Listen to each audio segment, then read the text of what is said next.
नमस्कार, मैं बीना कुमारी। दुनिया अंतरिक्ष में और हिंदुस्तान कब्र की खुदाई में। औरंगजेब की कब्र खोदने के दौर में राष्ट्रपति और उपराष्ट्रपति किस तरह से भाजपा, खासकर मोदी जी को कवरअप कर रहे हैं, आज उसको समझने का प्रयास करते हैं।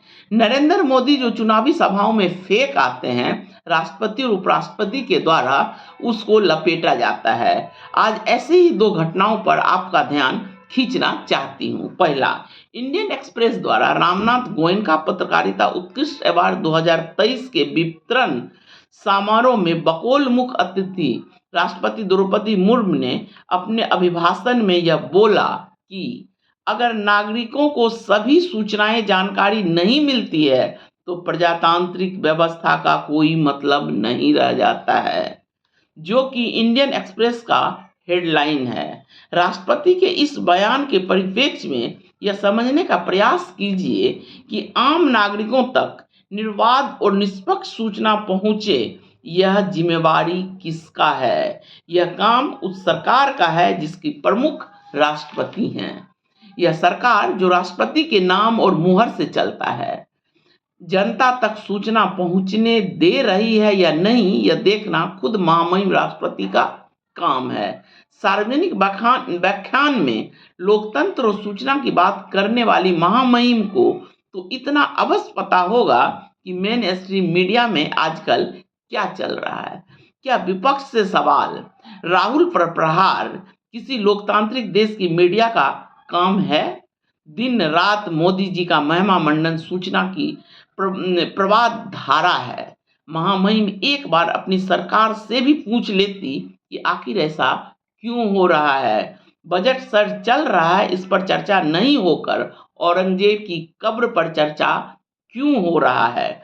दरअसल जनता तक सूचना नहीं पहुंचने दिया जा रहा है। यह जानकारी राष्ट्रपति जी को भी है, बस अपनी सरकार की छवि चमकाने के लिए, वह बतलाने के लिए कि देश में प्रेस की आज़ादी है, मोदी जी के हाँ में हाँ मिला रही हैं, उनके बयानों को कवरअप कर रही हैं। भला एक खास धर्म के लोगों पर हमला हो रहा है और राष्ट्रपति उस पर ना बोले, यह कैसा लोकतंत्र है। महिलाओं पर भी हमला हो रहा है, राष्ट्रपति जहां से आती हैं उन पर भी हमला हो रहा है, फिर भी वो कुछ भी नहीं बोल रही है। एक महिला राष्ट्रपति होकर देश में हर दिन महिला के साथ अन्याय होता है, पर वो एक शब्द नहीं बोलती हैं।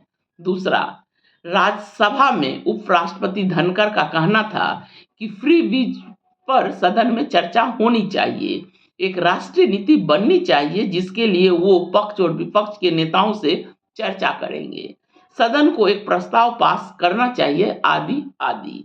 दरअसल मुफ्त की रेवड़ी की चुनावी घोषणा करना मोदी जी की आदत में शुमार है, जिसे बाद में जुमला कह दिया जाता है। जैसे 15 लाख रुपए का जुमला, जिसे अमित शाह ने कहा कि ये तो जुमला था।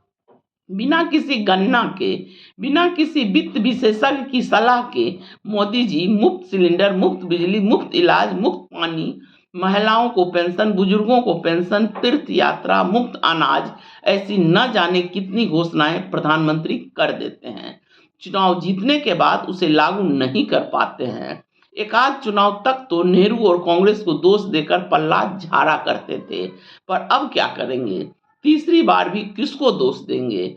इसीलिए मोदी जी अपनी चुनावी जुमलों के विचार पर फिर से विचार करना चाहते हैं, जिसके लिए उपराष्ट्रपति का इस्तेमाल किया जा रहा है।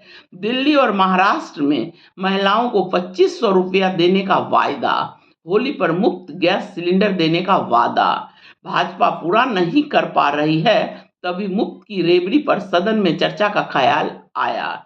देखा देखी दूसरे दलों ने भी इसका अनुकरण किया, पर वो चुनाव जीत नहीं पाए तो उन पर दबाव नहीं है। कभी मोदी जी ने मुफ्त शिक्षा की बात नहीं की, मुफ्त खाद, बीज और सिंचाई की बात नहीं की। आयुष्मान योजना, आजाद भारत का कितना बड़ा घोटाला है, यह तो मोदी के सत्ता से हटने के बाद पता चल जाएगा। वैसे अगर आप पढ़ लेंगे तो सवाल पूछेंगे, जो मोदी जी नहीं चाहते हैं। कुल मिलाकर राष्ट्रपति और उपराष्ट्रपति देश और दुनिया के सामने मोदी जी का रक्षा कवच बनकर आते हैं, न कि लोकतंत्र का रक्षा कवच। नमस्कार, धन्यवाद।